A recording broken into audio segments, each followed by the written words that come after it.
네, 이슈 플러스 김성훈 변호사와 함께 이야기해 보겠습니다. 어서 오십시오. 안녕하세요. 네, 저 조금 전에 나왔던 속보 이야기부터 해보겠습니다. 삼성의 부당 합병 의혹 수사요.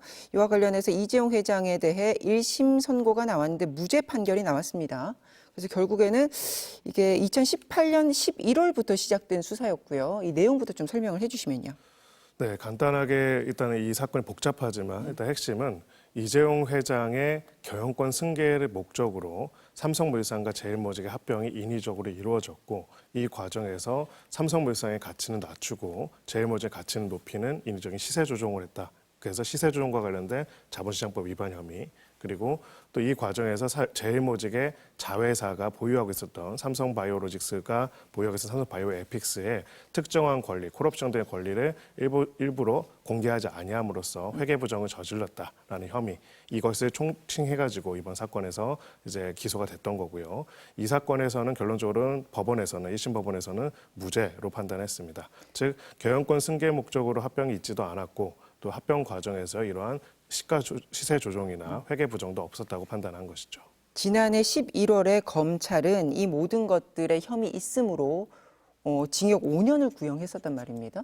완전히 다 법원의 판단은 달라진 거네요. 네, 완전히 다 이제 무죄로 나왔다고 볼 수가 있고요. 한마디로 이제 이 사건과 관련돼서는 좀 연역을 보면은 15년도에 합병이 있었는데요.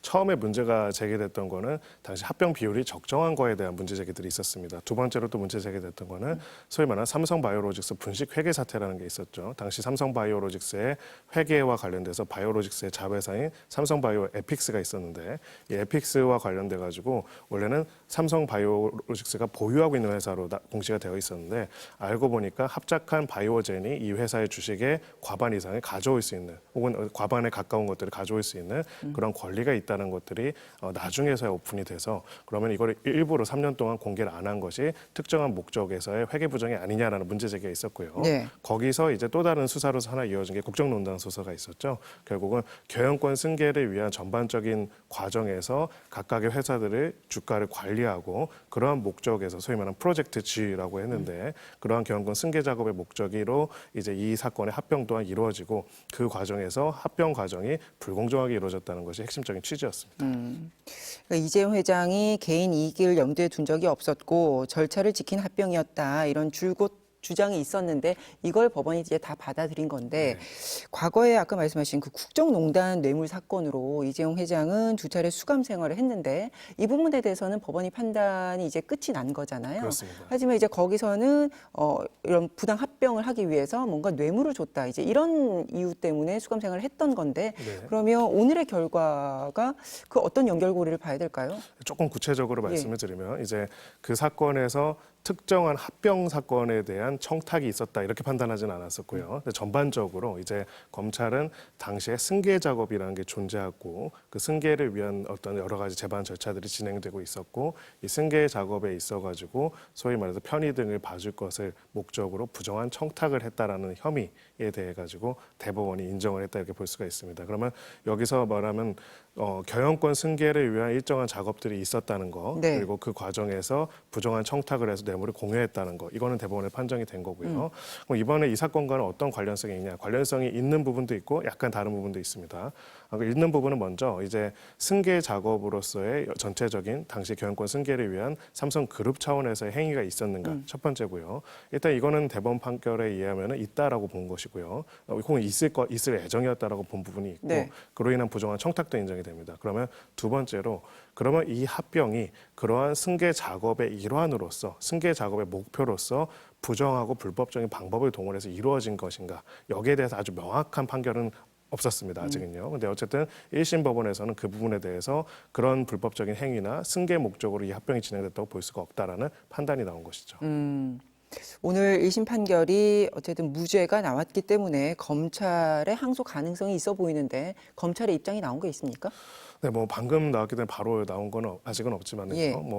최근까지 수사 기간도 길고 공판도 오랫동안 진행됐기 때문에 이 부분과 관련돼 가지고 이 상황에서 또 항소를 안 한다거나 그러기는 굉장히 어렵지 않을까 싶습니다. 그래서 특히나 이제 당시에 승계 작업의 존재라는 것은 분명히 있었고 그 승계 작업 관련된 조사도 많이 이루어졌을 텐데 그 중에 핵심적인 핵심적인 키가 바로 삼성물산과 제일모직의 합병이었다는 점에 대한 것을 주장하고 그런 내용들을 바탕으로 해서 항소 전략을 짤 것으로 보입니다. 예. 오늘의 재판 결과가 삼성그룹에 미칠 영향을 어떻게 봐야 될까요?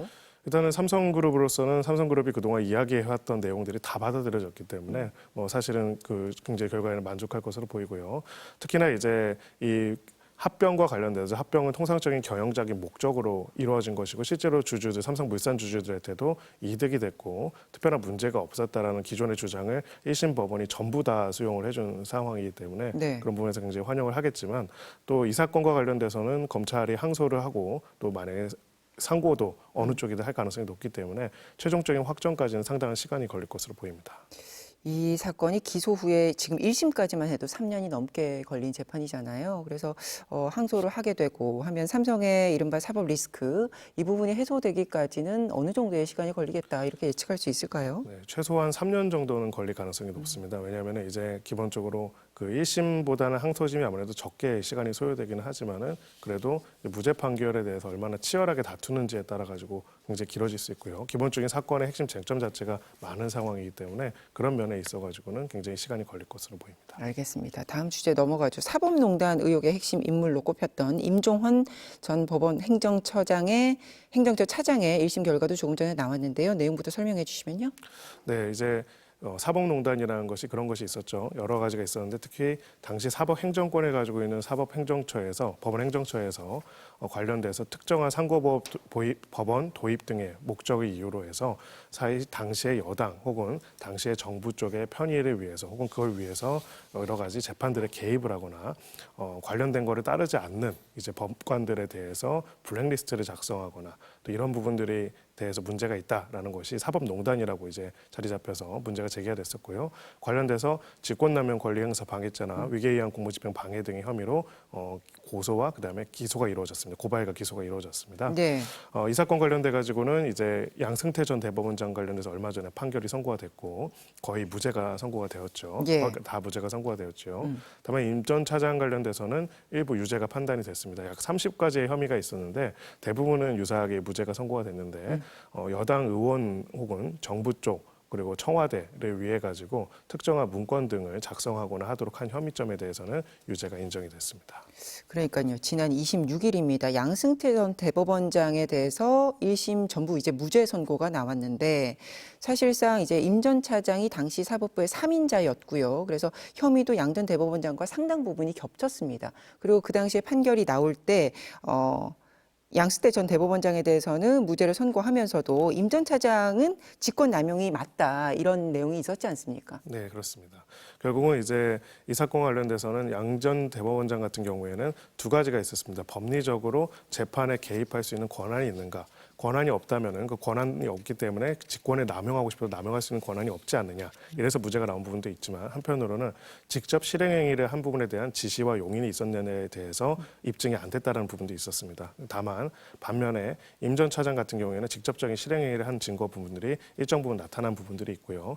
그 중에서도 특히나 이제 그러면 재판 개입에 대해 가지고 구체적으로 직권남용이 인정됐는지는 아직 판결문이 나오진 않아 가지고 보지는 못했지만은 네. 일단 지금 보도된 내용에 따르면은 특정 재판에 개입해서 법원의 판사한테 이 판결은 이렇게 해라 저렇게 해라는 그 부분보다도 이제 특정한 청와대나 정부 국회의원들의 요청에 따라서 관련된 사건들에 관해 가지고 관련돼서 문서를 작성하도록 하거나 이런 부분에 대해서 유죄가 선고된 것이어서 기본적으로 앞선 양 전 대법원장의 판결의 내용과 결 자체가 다르지는 않은 것으로 보입니다.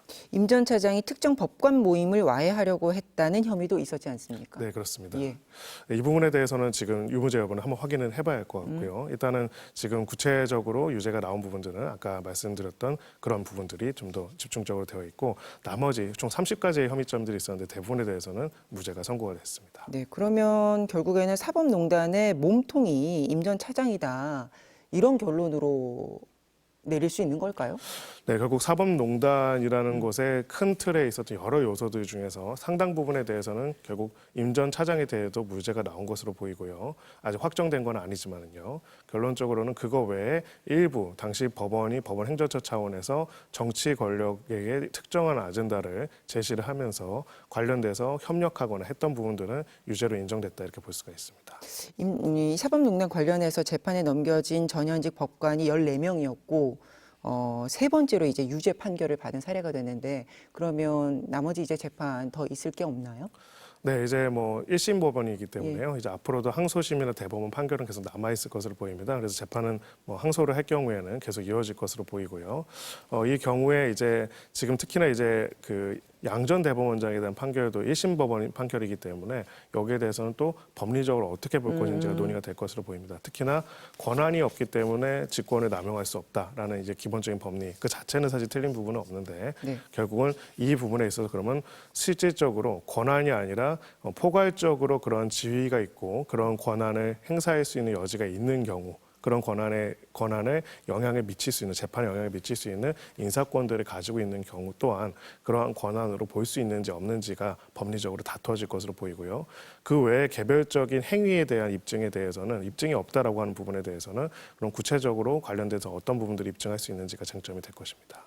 지금 말씀하신 대로 항소심들이 남아 있으니까 각각의 판결들이 계속 맞물려서 서로에게 영향을 줄 수밖에 없겠어요? 네, 원래는 재판부가 별개이기 때문에 다른 재판부의 판결이 대법원 판결이 아닌 이상 기속되지는 않지만요. 그 부분과 관련돼 가지고는 상당 부분 관련된 영향이 있을 것으로 보입니다. 알겠습니다. 마지막 주제 보죠.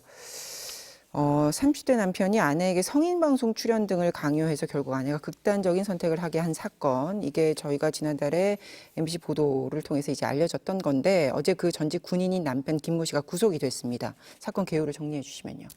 네, 뭐 너무 끔찍한 사건인데요. 기본적으로 말씀하신 것처럼 이제 부부 관계인데 그 남편의 강요로 인해서 이제 부인이 성인 방송에 출연을 하고 이제 그런 어쩌면 가학적이고 변태적인 행위라고 할 수가 있죠. 그런 상황이 이어지다가 결국은 극단적인 선택까지 했던 그런 사안이었습니다. 사실 그 전에는 이런 부분들에 대해서 결국은 내밀하게 내부적으로 어떤 건지 몰랄 수 있었을 텐데요.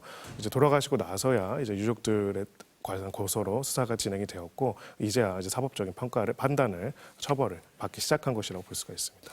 이 피의자 김 씨가 과거 군인 시절에도 불법 영상물을 공유한 전력이 있었고 때문에 또 강제 전역 조처를 당했다 이렇게 알려졌는데 유족들은 그래서 당시에 군이 더 확실하게 사건들 처리하고 했으며 이런 비극을 막지 않았겠냐 이렇게 문제를 제기하고 있습니다. 네, 그렇습니다. 결국은 이제 일회적으로 어떤 이런 행위를 한 것이 아니라 지속적으로 반복적으로 이런 불법적인 행위들을 반복해왔다는 점에 대해서 사실 사법당국이 군 당국이 파악할 수 있는 상황과 기회가 있었는데도 불구하고 적절한 조치들이 이루어지지 않은 것이 결국은 이런 끔찍한 결과까지 이루어졌다는 점에 대해서 당시의 조치에 대한 문제 제기를 계속하고 있는 그런 상황입니다. 앞으로 경찰의 그러면 남은 수사 그리고 앞으로 재판 판결 어떻게 전개될까요? 네, 일단은 이러한 객관적인 사실관계에 대한 조사와 함께 당시에 어떠한 강요가 있었는지에 대한 증거들 그리고 당시에 이제 강요 행위와 이러한 행위가 구체적으로 사망의 결과와 어떤 영향이 있는지에 대한 부분들을 구성하기 위해 노력할 겁니다. 소위 말해서 이거를 치사라고 하는데요. 어떠한 불법적인 행위를 통해서 범죄 행위를 통해서 죽음에 이르게 하는 것을 치사라고 합니다. 이럴 경우에는 결과적 가중범위라고 하는데 이러한 결론과 앞에 범죄 행위 간에 인과관계가 있어야 하는데 결국 그 인과관계를 어떻게 할 수 있는지 어떤 부분들이 인정될 수 있는지가 이 사건에 대해서 이 죄에 걸맞는 처벌이 이루어지는지를 결정할 것으로 보입니다. 알겠습니다. 김성웅 변호사와 여기까지 하겠습니다. 고맙습니다.